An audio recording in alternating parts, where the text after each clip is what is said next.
All right. Got it. There we go.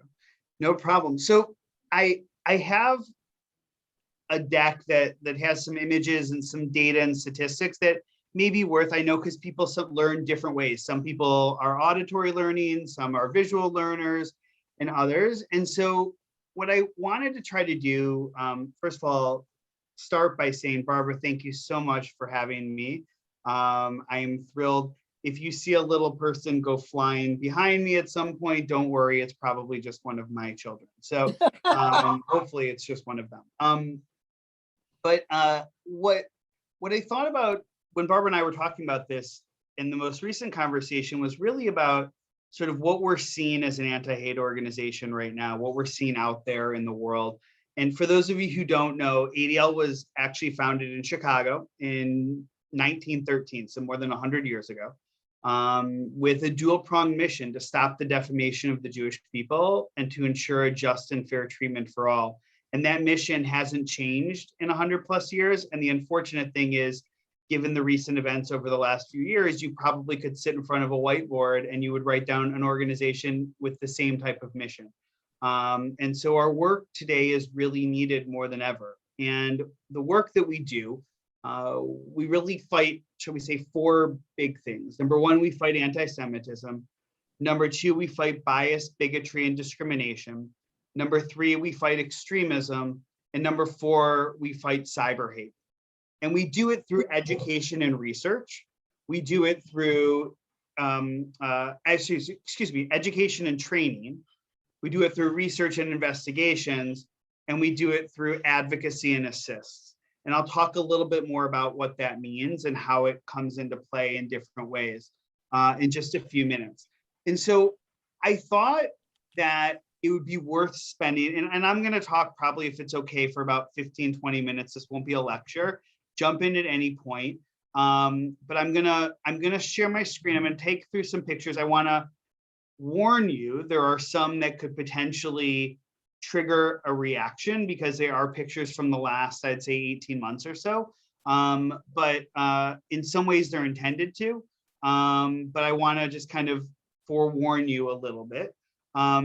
Everything, there's no gore or anything like that. But I just wanted you to be aware. Oh, Barbara, is it possible to give me share screen Yes, share? I can. Okay. Just a second. No problem. Sure. Okay, wait a minute. I used to know how to do this. If you make me a co-host, that works too. Yeah, I'm just don't remember how to do any of this. Getting older is not. Let's see if I can request.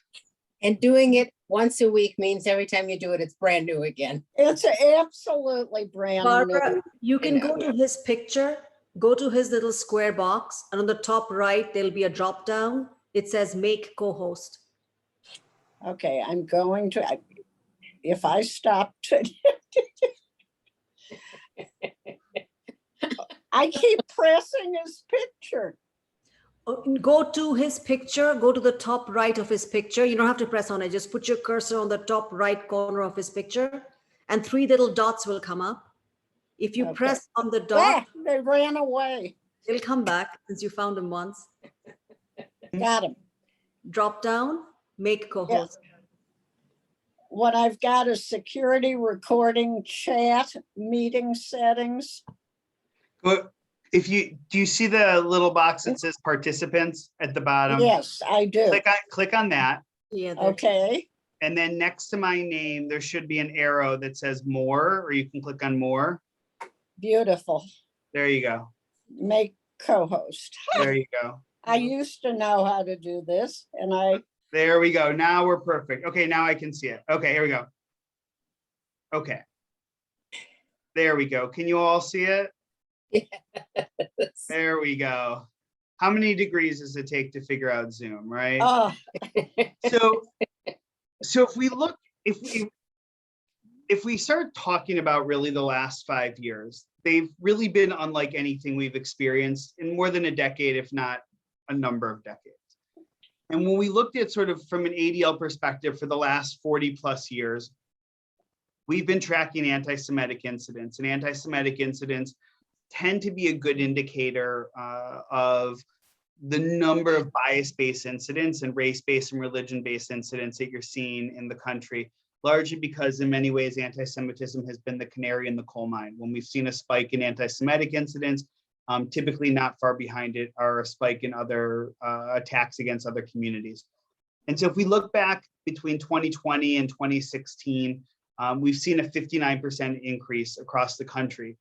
And the thing is actually in the last 45 plus years that we've been tracking this, the last 4 years have been the 4 highest that we've tracked since the 1970s. In the Midwest, we've seen an 84% increase in anti-Semitic incidents. You can see nearly doubling. Now it's a slight decrease from last year, but in the end of the day, it's a still pretty significant number when you look at it from a historical context. And some of the types of things that we see, these are fairly tame, but I don't know how many of you are here in the Chicago area, but these ones I took from just kind of the greater Midwest. The one up in the upper left-hand corner was up in Wakanda. For those of you who are in Illinois, it's a suburb in Lake County.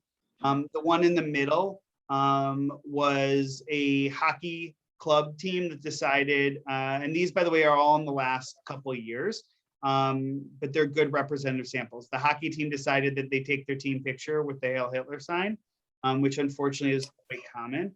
You can see the language in the far right-hand side. That was at a Minneapolis public school, using the derogatory term, and I use this for this purpose, pikes, which is derogatory term toward Jews. The one in the bottom middle was in Lake Zurich, Illinois, which is again just outside of Chicago, right before the election last year. And the lower left-hand corner was a synagogue in Racine. And again, these are the types of incidents that we unfortunately see on a pretty much daily basis. And they continue to happen.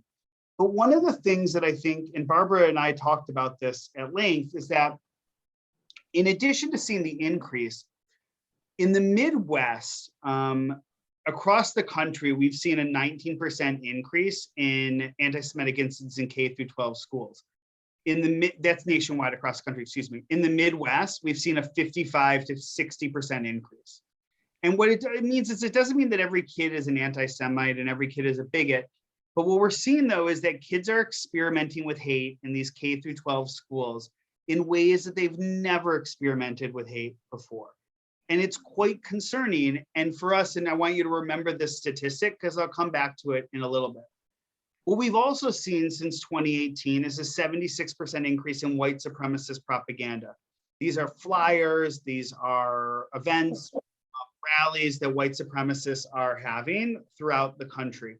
And we've seen a dramatic increase. You saw in 2019, a near doubling in the number of incidents on college campuses. What we found is that white supremacists were targeting college campuses. And that number has gone down in 2020, but we really think it's because they were really focused on more around the election and less around organizing on college campuses.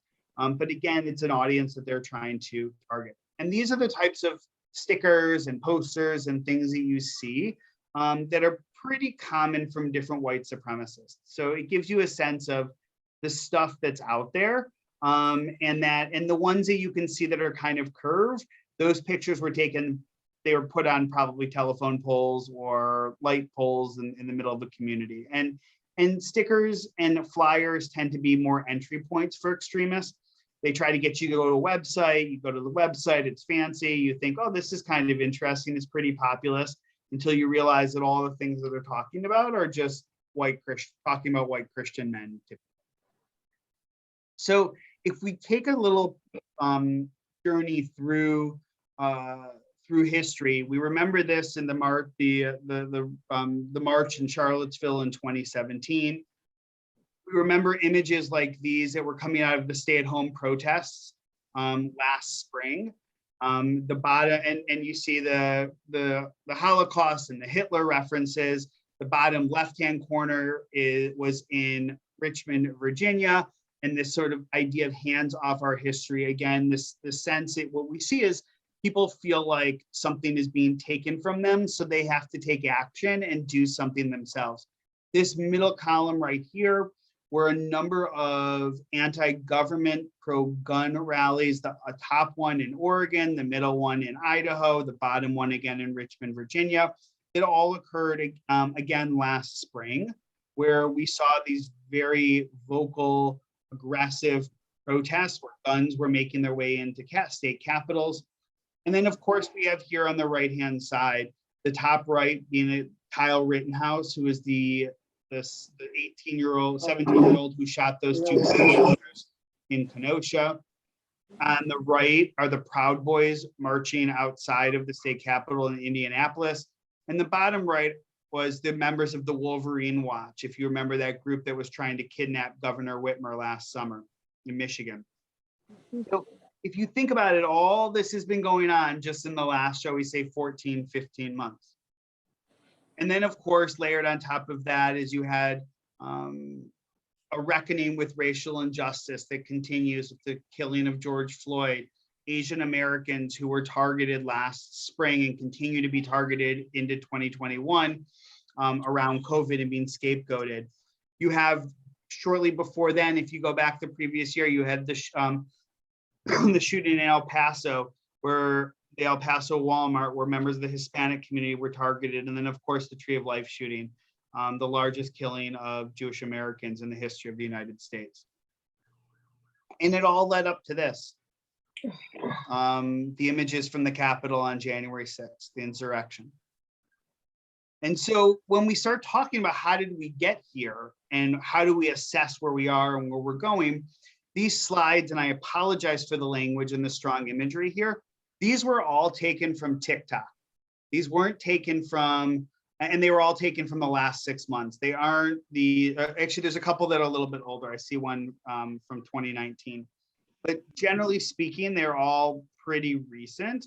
I mean, I see one 2018, but these are a sample of what we see occurring on mainstream social media sites. Again, these aren't alt-right, deep, dark web websites. This is TikTok, the ones that your kids or your grandkids or your nieces and nephews are doing dances to and whatnot. This is what's also on there. We're also seeing that social media is being used to organize people. The post right there on the left-hand side, that was the Facebook meeting group that ultimately drove Kyle Rittenhouse to end up in Kenosha that night when he shot and killed people protesting after the George Floyd shooting. The one on the right, if you remember, during the presidential election when President Trump said, Proud Boys stand down and stand by. Enrique Tarrio is the national leader of the Proud Boys. And again, using social media right here, announcing what his intentions were. We're also seeing social media being used to inspire. This image right here was taken from a website on January 6th during the insurrection. You can see the gentleman with his, we assume it's a gentleman, with their feet up on the table somewhere in the Capitol. And you see on the right-hand side, people who are sort of living through this experience with him. And what you can't see down here on the bottom is that people were actually donating to the cause while this was happening. There was the ability to send virtual currency to this particular individual and others who were live streaming. And again, and live streaming ends up being sort of this real, you're able to experience it with them. And there have been a number of incidents. If you remember, there was a shooting of a synagogue in 2019 in Halle, Germany. That individual who went in there live streamed it on Twitch, which is an online gaming platform that kids play video games on, owned by Amazon. But they're trying to help people experience what they're experiencing. And this image right here is ADL's heat map: hate, extremism, anti-Semitism, and terrorism. This is from the last 2 years, the number of incidents that we've been tracking. The larger the circle, the more the number of incidents, and the different colors mean different things. And you can go to our website and you can actually look at states. You can zoom in and you can actually see what each of these incidents was. And In many ways, though, January 6th was just the end of the beginning from our perspective. And we look at things around extremism. And Barbara talked about quantifying the numbers that we're seeing and what we're seeing. This is one way that we are quantifying. So why is this happening? The first is the internet and social media. I just showed all of you the different examples of social. Just lost you. You're not there.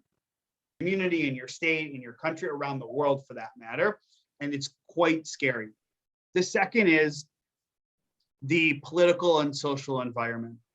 When you think about what occurred during the last election, the rhetoric, the sort of this idea that you have to speak in 140 characters or less on Twitter, and the louder you are, the more obnoxious you are, the more aggressive you are, the more attention you receive. That's concerning. And then lastly, basic ignorance. When you think about how people don't know others who are different than them, the idea that diversity is not celebrated in the way it should be, and people kind of stick to their own, shall we say, and they're not necessarily trying to learn more. It's quite concerning. So when ADL looks at how we're going to address these issues, we're trying to do it through incident response, how we help individuals and communities respond. Doing it through advocacy. Do we have the right laws on the books so that we ultimately can make sure the right hate crimes and other types of laws on the books? We're trying to do it through education. If you think back to that number that I showed you, the 55, 60% increase in the number of anti-Semitic incidents in K-12 schools, this is happening not just with anti-Semitism, but a whole host of other isms and obias, if you want to say. And then lastly, we're doing it through law enforcement training. We are actually the largest non-governmental trainer of law enforcement in the country. We just completed a large project of training the entire Chicago Police Department and managing implicit bias training for law enforcement. We are doing a number of trainings with New York Police Department, with Washington, D.C. Metro Police, and a whole host of others around the country. And ADL also, to respond to these issues, we've also made some pretty big bets. In 2015, ADL launched and invested heavily in what we call our Center on Extremism. This is a group of individuals around the country and through which we track and monitor and expose extremists and extremist networks online and in real life. We're credited with stopping at least a dozen of likely violent attacks last year alone. And we had over 1,000 what we call assists to law enforcement last year. So incidents where we are able to identify someone's intent. Boy, wouldn't it be a lot better if there were fewer Jews here, or I'm going to take out a Jew, I'm going to take out someone who's Black.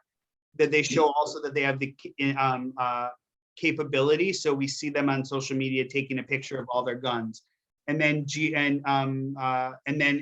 geography, if we can find where they are, we provide those to law enforcement. The second thing we did was recognizing the role of social media and the rise of hate and extremism on social media. We launched and opened up something called the Center for Technology and Society in Silicon Valley, where we operate and work with social media companies almost in the form of a carrot and a stick. We help them have good user agreements, to have good rules on how you can kick somebody off. You think about that thing that you check whenever you open up a new account that nobody reads, that's the user agreement, how you're going to use the platform. So ways that they can kick extremists off. And we've worked with platforms like Venmo and PayPal to make sure that money is not flowing through their system to fund extremist groups and organizations. We've worked with YouTube on how to suppress hateful language and get individuals taken off of YouTube. So we look at those. Later on this year, we're launching our Center on Contemporary Anti-Semitism Research, where we're going to be doing a whole new generation of research on anti-Semitism. And in the not so distant future, we're going to be launching our Center on Civil Rights and Education. So these are kind of what we would call our big bets. And when we're ultimately looking here is like, what are we trying to do here? One of the big things is how we detect and disrupt and ultimately save lives. These types of extremist networks and others who are trying to do harm. You can see all of the different stakeholders that when we think about how we're trying to educate and raise raise certain issues. This just gives you a little bit of insight into a number of our key stakeholders. And when I talk about the number of assists, here's sort of some of the quantifying. So in 2019, we had these 604 assists into law enforcement. These are the ones where we're helping expose and thwart and help law enforcement start investigation. What we're hoping to do beginning this year is having more than 5,000, because the reality is that the need is there. And we as an organization also have abilities and that law enforcement doesn't necessarily have. And by that, I mean, law enforcement is limited because they need a warrant. We can be following somebody and someone's profile and see them doing something that we can then raise the issue with law enforcement. So then they can start an investigation where someone has issued a threat. And we have done many of those. And so overall, you're talking here about a 720% increase in the number of assists. And this is one of the ways that we're trying to have impact. The second one is we want to see a 10 times growing our education programs 10 times. So currently in the Midwest, and the states that I cover include Indiana, Illinois, Wisconsin, Minnesota, and the Dakotas. Our No Place for Hate is our signature education program. It is a culture-changing program, student-led program that we have in schools and now over 1,800 schools around the country. We are trying to go from reaching in the Midwest, just in our states, between 25 and 35,000 students and educators that we reach on an annual basis to over 500,000 educators in the next 3 to 4 school years. Ultimately, our realization here is that we know that this stuff is happening in schools and we've got to respond by being in more schools. And then lastly, we're really trying to drive policy discussions. We're trying to, and hate crimes and anti-Semitism and voting rights, religious freedom. And we are having lobbying days. This has been some of our virtual lobbying days. This was with the White House that we met. And then ultimately we're being called to testify at state levels and Congress and others across the country, where we're being asked to show up and drive policy discussions. And so when we look at that combination of education and training and advocacy and incident responses, that's how we feel like we've got to respond. So I'll be done in about 2 minutes, but and we can open it up for a discussion. But I wanted to also let all of you know too that we have a lot of free resources that are available on our website. And I don't know if you, Barbara, I don't even know if you know all of these things that exist on our website, but we have things like lesson plans and table talks for families. So people who want to talk about hate and bias and how do I talk about George Floyd's murder with my kids or gun violence with my kids? Because how do I bring it up at the kitchen table or with family and friends and others? So like these are free resources that we have available on our website that you can absolutely take a look at and download and play around. And then also just sort of, this is more a little FYI, like we encourage people to report incidents to us and we respond. And so our office, by the way, this year is probably going to respond to more than twice as many incidents as we responded to last year. And it's not just anti-Semitic incidents, it's incidents of all forms of hate. And that just gives you a sense of like what's going on out there right now and how concerning. So I wanted to end on a little bit more of a lighthearted way, because I just I'm the uplifting part of your afternoon today, I guess. But, you know, God willing, we're all going to find ourselves back at cocktail parties, you know, hopefully soon. And we've all been to cocktail parties or dinners and whatnot, and you're stuck sitting next to somebody who's just saying things that you're finding terribly offensive, and you just don't quite know what to do. So we have these little things called 6 simple strategies. Now, I want to preface it with, there are issues around power dynamics that go into these conversations. And privilege that go into these conversations. And so recognizing that when I offer these, I still want to kind of put them out there. So this notion of assuming good intent and explain the impact on you personally. Somebody comes up to you saying, you don't look Jewish. Well, I know you mean well, but that hurts me or can offend others. So the idea of assuming that they meant well, but here's, that idea of pushing back. Asking someone a question. Well, what do you expect from a foreigner? Well, what do you mean by that? Make them unpack it to understand what they might be saying. And it forces them to really think about the impact that they might have had.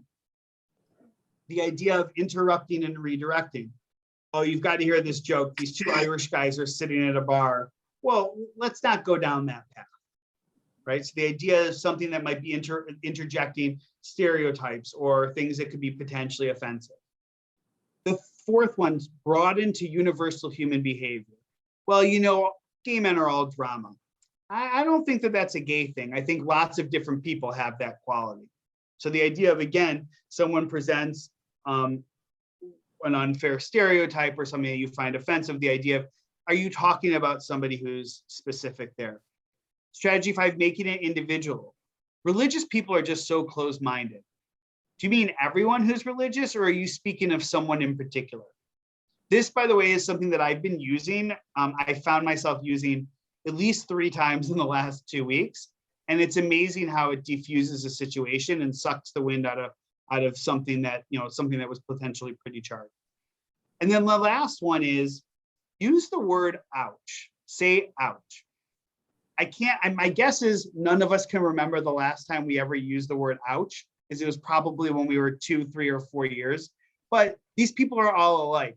Ouch. It's a word that you don't typically hear during regular conversation and forces people to take a pause. And it allows for a moment where what we say is everyone's allowed to have an oops moment. You've got to create space safe enough for people to have an oops moment, but also when it hurts you to say ouch. And it allows for that sort of moment. So I just threw a lot at you as I'm looking at my thing in about 22 minutes. And so, but I'd love to open it up and get all of your reactions, answer any questions. I tried to give a good overview of what we're seeing out there and how we as an organization that have been doing this for more than a century are trying to show up and respond. David, fantastic. Thank you. Wow. It is so hard because I'll take just the people on this screen. We're all doers. And finding a way to be in action that is effective, not crawling into holes or going, I don't want to get involved there. But it hurts. And after Tree of Life, I was a whole other Jew in America. It was the first time I was frightened. I do not feel safe in this country. So that was a shift. And, one of my closest friends is Korean and an activist. And we kind of share what's going on and how you go into action, how you protect each other. Yeah. So, is there any chance America will evolve into something good? I personally lived in illusions, mirrors, whatever. I want to love my country. Right now, I'm scared shitless. So and I'll preface it with, my previous life, I spent 9 years. I spent 10 years in government, almost 9 of them on Capitol Hill. And so I was in the Capitol on the morning of September 11th. I married a girl from Chicago, and so we've been here now for about I think I was the only person who left Washington D.C. Literally the day after President Obama was inaugurated and moved to Chicago. So we passed everybody on the highway with all of our things. I'm a firm believer in this. I believe in this country, and I know so do you, Barbara. And one of the if I think about the 3 kind of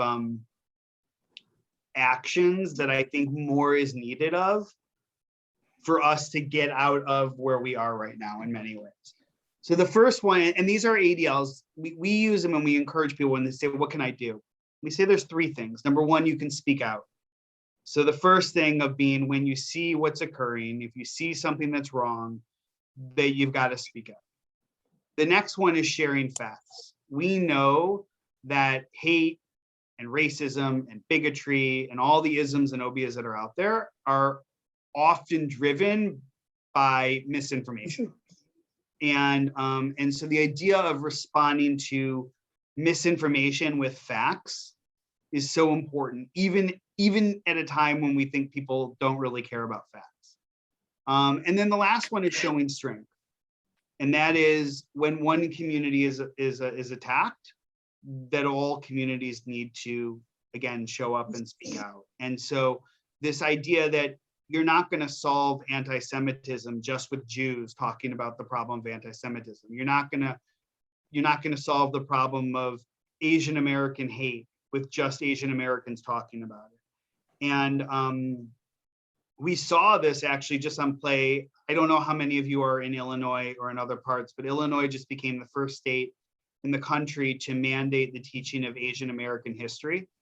And we were proud supporters of that legislation. I lobbied alongside a number of Asian American groups here in Illinois on our team and our lay leaders and others. And what we learned in working together as many different communities was the strength of everybody together. And so that was, when I think about hope and optimism, I see moments like that where I believe we can overcome it.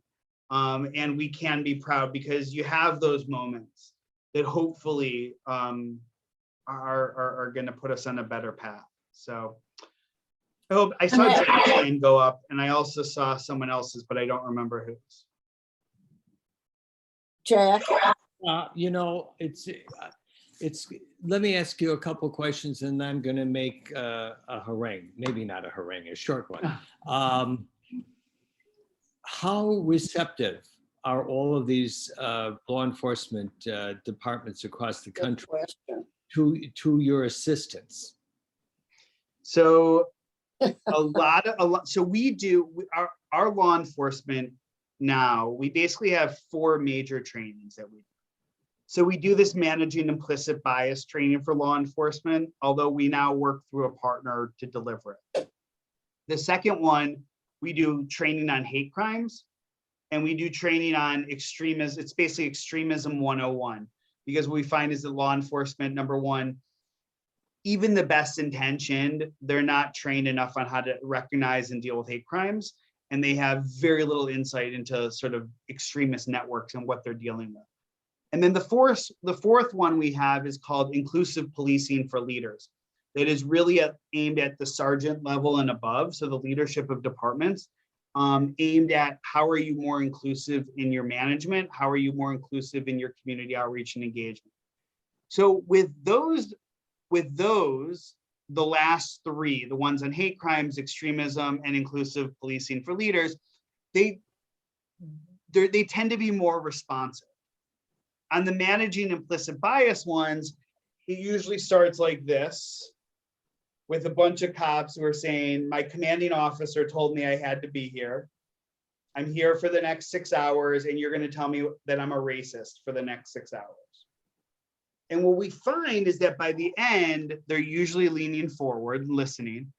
And in the surveys and the data that we've tracked from it, we find that 80 to 90% of them say that they would recommend it to their partner. More than 3/4 of them say that there is at least one thing that they learned during the day that they're going to implement during the course of the week or of the next week. And then we've done follow-up surveys with them coming back 3 and 6 months later. And we're finding that more than half have retained some of the information and are utilizing it on a regular basis. So we find that they're receptive. The part where it becomes a problem, like any training for that matter, if our training that you bring us in, that a department brings us in for, is the only sort of experience that they have in that space, they might remember it.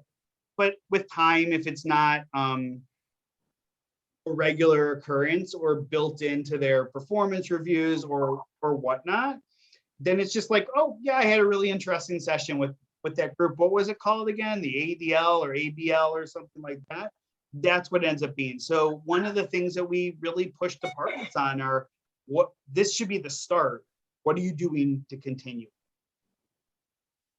Just that gives you a little bit of sense. It seems to me, and I'm encouraged there, but it seems to me, and I agree with the philosophy that discrimination against minority groups is discrimination against minority groups, and that all of this, is this kind of bias needs to be corrected and improved upon, because no one lives in isolation. And we see with these, at least with the white supremacist groups, anti-Semitism is going hand in hand with anti-immigration, with anti-gay, with anti-this, with anti-that. It's the tip of the spear, typically. On the other hand, if you break down these groups, the anti-Semitism seems to have saturated a whole bunch of other minorities as well as the majority white people, if such a thing exists.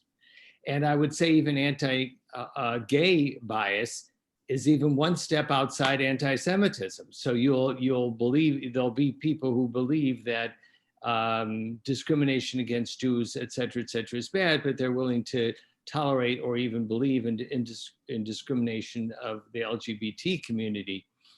We also see large communities of color, including the Palestinians, who promote anti-Semitism. And in fact, I wouldn't be surprised, and I have no data to support this, but the politically correct movements that are going on in universities calling for boycotts of Israel and on and on and on are often organized or can be organized by the Palestinian minority students who are at these schools.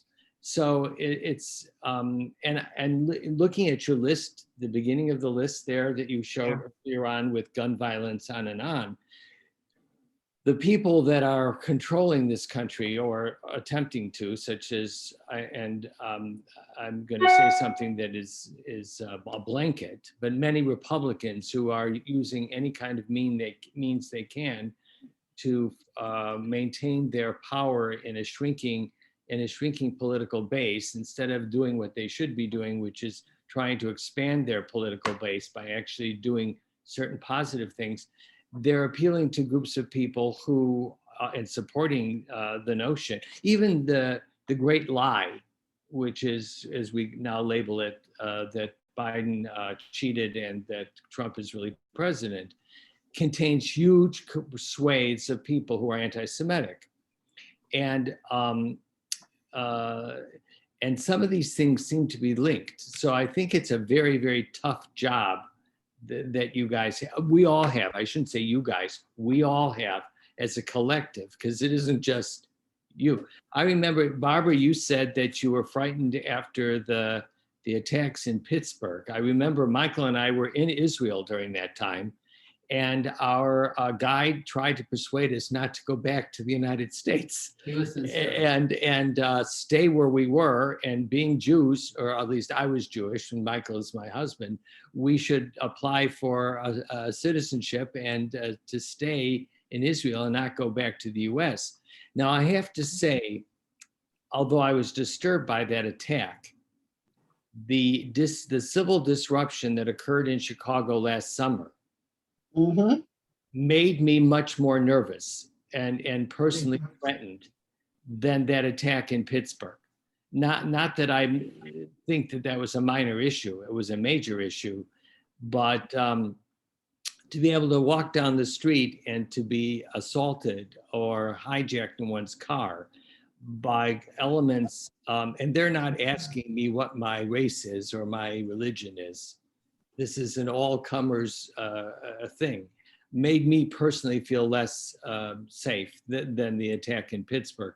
Now, that said, I am incredibly disturbed by the anti-Semitism rise in this country and the lack of response by whole swathes of the political community to deal with this.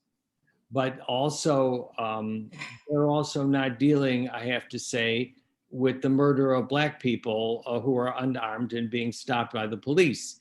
And in fact, the movement, the political movement that has sprung up, Black Lives Matter, is being totally misinterpreted and looked upon as a quasi-Marxist organization, just like Antifa, which as far as I know, I've actually tried to join it, but there is no, I'm joking, I haven't, but there is no website to go on and get a card carrying member. Totally. Well, look, I won't unpack the whole everything that you had there, and I know that there's some others. The one thing that I would just say is this: is that as someone who's run nearly half a dozen congressional campaigns and gosh knows how many local and state races, I know how to play into people's emotions to get them to vote certain ways, right? And fear is a very big motivating factor to get somebody out to the polls. But one of the things that you see is this notion of fear, in particular, like what we saw in the insurrection on the 6th, and sort of what drove a lot of that was this fear of something being taken away from you. And we see it play out in like recruitment actions and statements and efforts made by extremists and others, and how they play into that fear. And in many cases, they weren't the ones who organized these stay-at-home protests last fall. In many cases, they weren't the ones who organized the insurrection at the Capitol. But what they did was they took advantage of an unstable situation where there was a lot of fear. And look, but at the same time, a quarter of those who have been prosecuted were members who we've tracked and had ties to extremist groups. But that tells you that 75% of the people who were arrested for the insurrection did not. And so that's one of those things that we see. But I want to say, I know there are some other questions. I saw, did somebody else raise their hand at one point? I don't remember. They'll identify themselves. Joseph. You're muted. Joseph, you're muted. Can't hear us. I'm sorry, there we are. There you go. Thank you very much for your talk. I just wanted to tell you, you seem like such a friendly, nice, easygoing hand, kind of because he's happy. Okay? How do you deal with taking all of this stuff in again endlessly? You just like, I'm doing it for 18 months and I'm taking 6 months off, or how do you just have that miracle character? You're always in a good mood kind of guy, you know? Well, it's a good. First of all, I appreciate. How do you handle the onslaught psychologically? You're raising kids. You had all these other things to do. That's a lot to take on. It's just even seeing flashes of it is like, God, how much of this do I want to look at? You know? Yeah. I'm just how your wellness check. You know, how do you build psychic shields? I would say this. First of all, thank you for even asking. It's very nice of you to ask. You know, I think like I've been at ADL now I started in May of 2019. And I remember I started on a Monday, and that next Sunday morning, I was at like a coffee shop or something doing work, and my phone rings, and it's someone from Chicago Police Department. And they said, hey, Lonnie, and Barbara knows Lonnie was my predecessor. And so whatever cell phone number he had was being forwarded to my phone number. They said, no, this is David, the new guy. And he goes, oh, okay, well, it's good to meet you. I hate to meet you under this occurrence, but there had been an attempted arson attack on a synagogue in Lakeview and the Jewish Community Center in Lakeview. And it was sort of my welcome to ADL moment. And in many ways, like that part hasn't stopped. I can count less than one hand where I've really felt it. We had 1 week shortly after the election where we had 8 real significant events in our region. But and also last summer we had George Floyd, we had Dante Wright, we had Jacob Blake, then we had Adam Toledo, then we had insert unfortunately way too many killings of Black individuals and brown individuals in our cities. And so those were moments that definitely where I felt worn down, and it was more just and emotionally drained. It's hard. I won't lie, like it's hard. But one of the things that I think does motivate us is sitting across the table, and I'm not just saying this because she's on the call, but with someone like Barbara, who's been involved and engaged with ADL for many years, and who's still involved and engaged with ADL after many years because she sees the value in the work that we're doing, and she sees us as part of the solution. So supporters are people who kind of remind me, like, look, David, we've been supporting because this is really important stuff, number one. Number two, I love the work that we do in our schools, and I'm longing to get back into schools in a more meaningful way, because when you see kids who realize this idea, we teach them to be upstanders and not bystanders. And so the idea of, when you're teaching a 6 or 7-year-old, it's tough to teach them about race in a real meaningful way, but you can teach them about being a bully, or when somebody's doing something not nice on the playground, speaking up. And you see those moments and you see the ideas come from these kids, that becomes pretty inspirational as well. And then the last piece of it too that I would say is, even just when people say thank you, that you're doing the work, and there's sort of this recognition. I mean, I'm serious, like you just saying that, Joseph, means a lot, because there's a recognition of that this is tough work. But I got a team, by the way, we have more than 400 people who work for ADL around the country who get up every single morning. We have people, Barbara knows Shoshana Reynolds on our team. Shosh has been with our team with the organization for 21 years. She was also one of my daughter's close friends at Antra. Since she was a kid. Yeah, and what you're saying, David, Penelope, who's not here today, and I were doing a lot of marches, and the white-haired ladies were at one for immigration and immigrants, and we were the only, for lack of a better word, whites. And people kept coming up to us and thanking us for being there. I mean, it wasn't a fancy march. It started in Union Square, not Union Square, what is Union Park? And that felt really good. Yeah. So I see. Is it Samurai? Samurai, like that. It's Shoma. Shoma. Shoma, okay. Good. I'm just seeing what's on your thing. Shoma, good to meet you.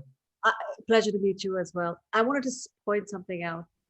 So this, to me, this Sunday Zoom, it sums up, I'm not Jewish.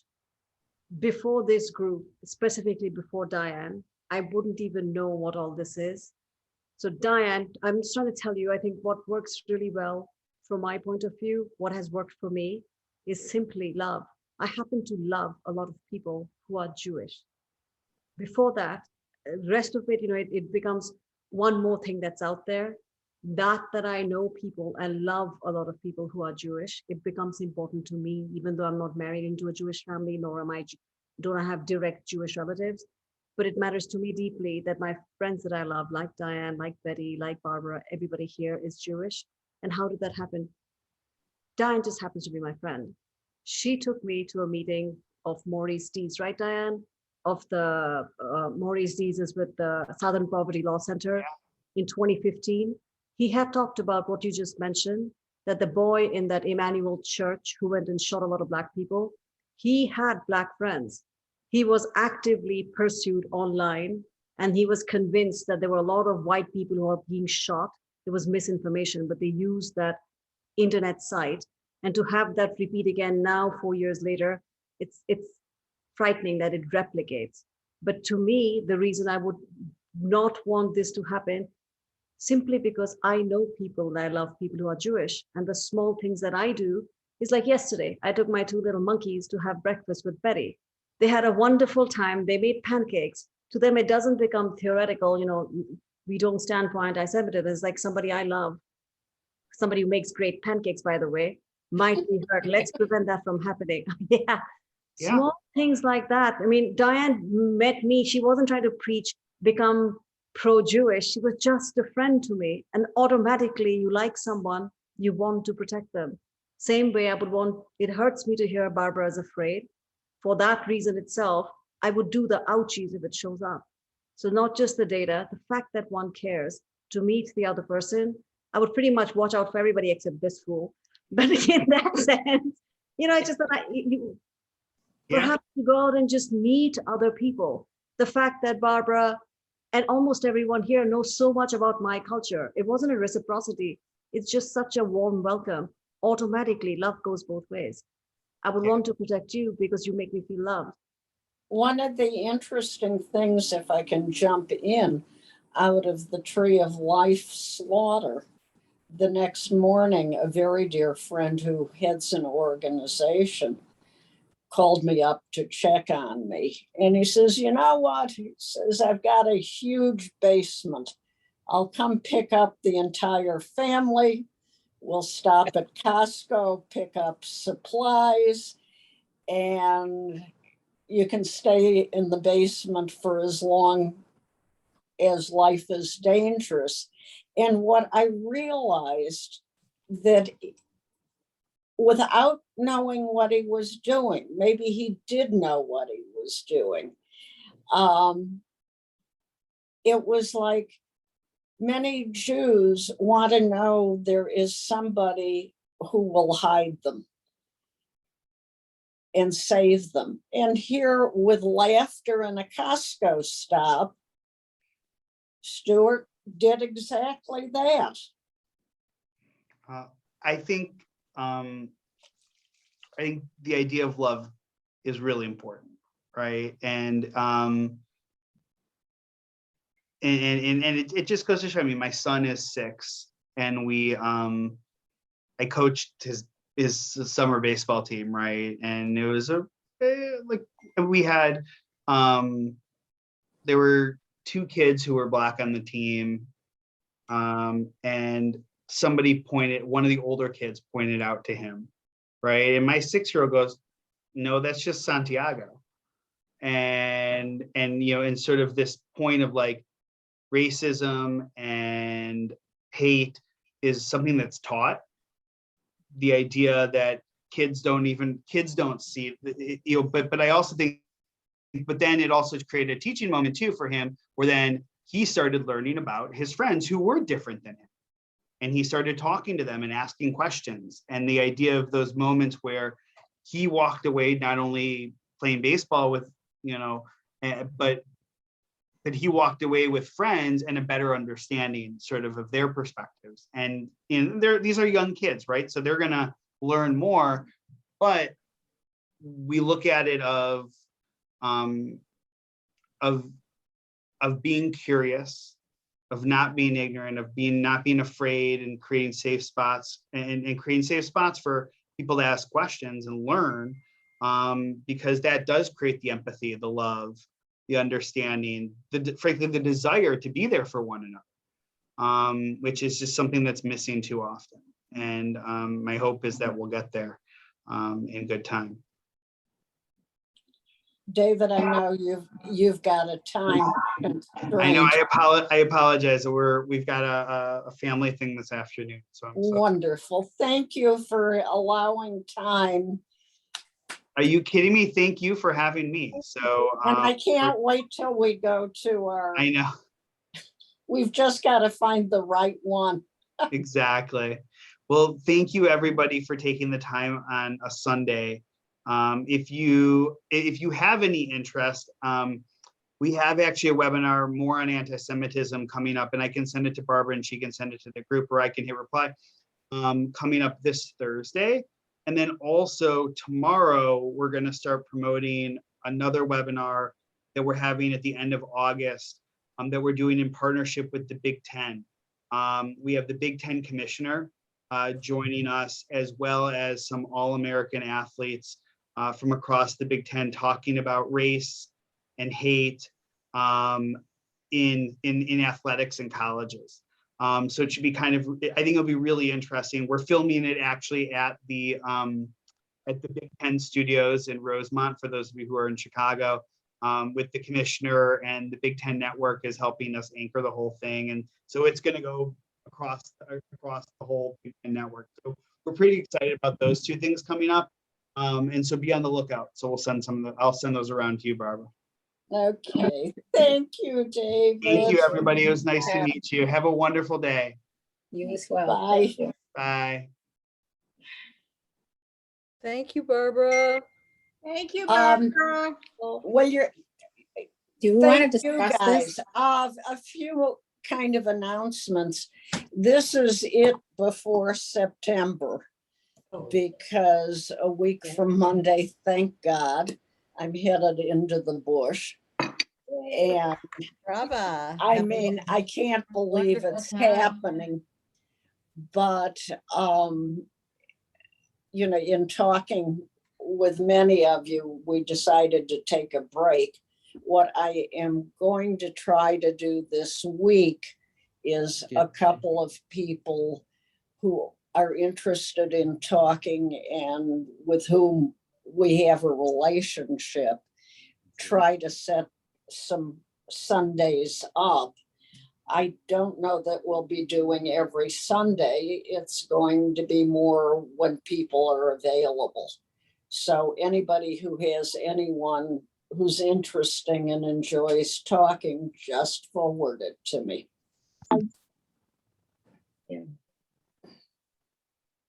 This was kind Barbara, of, what a great trip it has been. Oh my What? God. What? What a great trip it has been. I mean, from the beginning of COVID until now, what a run. I'm heartbroken. You know, it's just what an amazing stretch of time spent with the same group of people. Amazing. I mean, it's We won- over 70 Sundays. I haven't counted, but it's, wow. We you know, wondered about this day. We knew this day would come. yeah, but it probably won't be consistent. Maybe when we go into winter, it will again. But Yeah, wonderful. everybody has been happy and attending, and it has a life of its own now. I'll Well, miss thank my you. family together. I'll miss these Sundays. I look forward to them. Yeah, so do I. Definitely. Yeah, me too. Me too. Well, I think we should have a big welcome home party when you come back, Barbara. Hey, I agree. And you will Absolutely. see me We'll with a talk among sun- ourselves. We'll figure it out. No, but I mean, you've got the list of people, and if you want to do something during August, by all means, do something. Without you? I don't think so. Oh, No, come no, on. No, It was neither. no.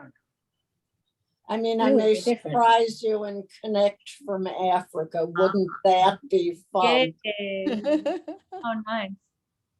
But thank you all. I mean, this has, many of you were people I sort of kind of knew. Some I was very close with.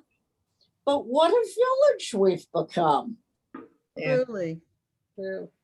Nice. Anyway, love you guys. Love you, Barbara. Safe travels. Great trip. Thank you. Yeah. We'll talk. Bye-bye. Ciao tutti. By So next stay in touch, time, guys. I'll figure out Zoom. I say that. No, you won't. No, you No, won't. I mean, I've tried for 70 Sundays and have yet to succeed. Well, Bye, I hope y'all. to see you guys at the Bye, series on everybody. I teaching. miss y'all. Miss y'all. Bye. Ciao.